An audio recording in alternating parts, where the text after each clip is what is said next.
Today, we're diving into one of the most famous intellectual divorces of the 20th century, Carl Jung's dramatic break from his mentor, the great Sigmund Freud. And you have to understand, this wasn't just some personal squabble between two colleagues. No, this was the moment when two profoundly different maps of the human soul were drawn, and psychology would never be the same. So let's trace exactly where and why their paths diverged. My innocence was gone. What a thing to say, right?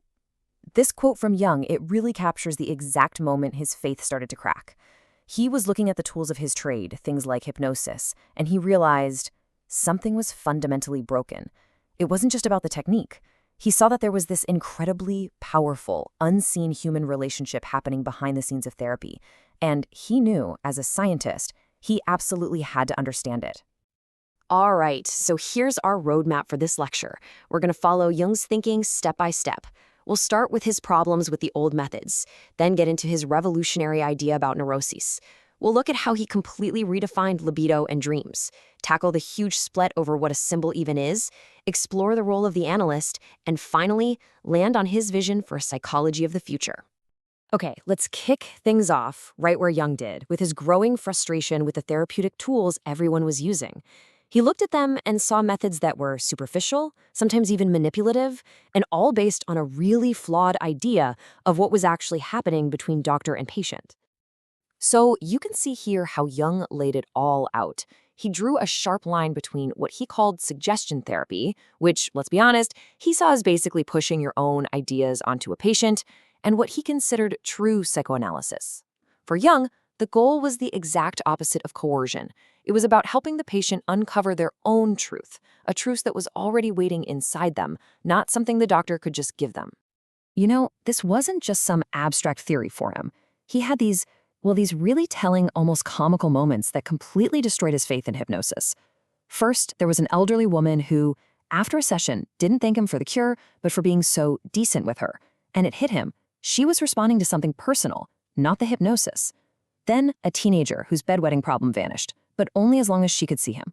And finally, my favorite, a woman whose knee pain was miraculously cured before he even began, only for her to show up a year later with a new backache, just in time for his new lecture series. For Jung, these weren't successes.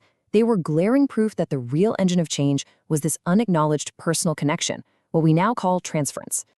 So once you start questioning the method, you inevitably have to question the theory behind it. It's a domino effect. If the therapeutic relationship is the secret ingredient, then, well, what if we've been looking in the wrong place for the cause of our problems all along? Jung started to ask a radical question. What if neurosis isn't about past trauma, but about failing to deal with something right now, in the present? Okay, this is the big idea. For Jung, a neurosis isn't a historical artifact. It's a symptom of blocked energy. Think of your psychic energy, your libido, like a river. It's meant to flow toward solving life's problems. When you avoid a big task, you're essentially building a dam. And that backed up energy, that's your neurosis. So the critical question changes from what happened to you way back when to a much more direct, what necessary life task are you refusing to face right now? Let's make this real with a case study. We have a professional, doing fine, who suddenly hits a wall in his career and develops a neuroses. Now, a Freudian might immediately start digging into his childhood for answers, but Jung, he says no. Look at what's right in front of you. The man's psychic energy is completely tied up in his resistance to solving this current problem at work. The neuroses is the avoidance. Or how about this woman? Her neuroses gets better when she has a child, which is great, but then she gets completely stuck. She can't find meaning in anything else. Her present task, in Jung's view, isn't just to have more kids. It's to figure out what's stopping her from letting her life energy flow into new channels now that this one chapter is fulfilled. Again, you see, the focus is always on the challenge of the present moment. Okay, so if you're going to change the entire focus from the past to the present, you can't just leave the old engine in the car. You need a total overhaul. Jung knew he had to re-engineer two of the most fundamental concepts in psychoanalysis, libido and dreams. He took them and pointed them away from the past and squarely toward the future. Now this was a huge break from Freud. For Freud, libido basically equaled sexual energy, full stop. Jung comes along and says, wait a minute, that's way too small. For him, libido is just life force. It's the vital energy, the juice that powers everything we do, from a baby wanting milk to an artist needing to create to a scientist's hunger for knowledge. And this bigger definition opens up a psychology that's about the entire human experience, not just one part of it. So let's see how this all works in the real world with a dream. A young patient, totally stuck in life, has this dream. Now, a classical Freudian analysis is pretty straightforward. You just plug it into the machine. Stairs equals sex, mother and sister equal repressed incestuous wishes, and the baby is the fulfillment of that wish. A neat, tidy, and frankly, kind of grim package. But Jung looked at this and asked, really? Is that all there is to it? And here's where the magic happens. Instead of imposing a theory, Jung does something radical. He asks the patient what these things mean to him. And look what happens. Stairs become about building a career. Mother is about the work he's been avoiding. Sister is his capacity to love. And the baby? It's his own potential to be reborn as a new man.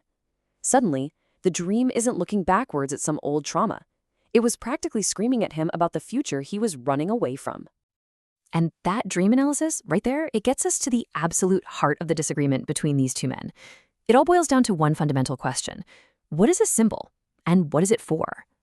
This is where they hit a fork in the road and really never looked back. For Freud, a symbol is like a clue at a crime scene. It's a sign that points backward to something that happened, something repressed. For Jung, a symbol is more like a signpost on a trail. It's not about what was, it's about what could be. It's pointing you toward where you need to go. One looks back to the cause, the other looks forward to the purpose.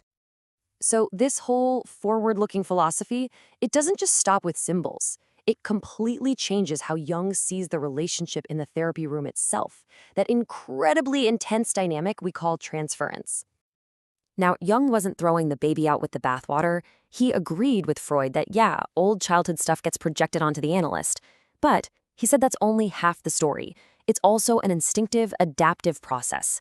The patient is looking for a better way to live, and they naturally try to model themselves on the analyst. And that, right there, puts a huge weight of responsibility on the therapist. It means you can't lead someone to a place you haven't been yourself. It's exactly why Jung insisted that every analyst had to go through their own analysis first.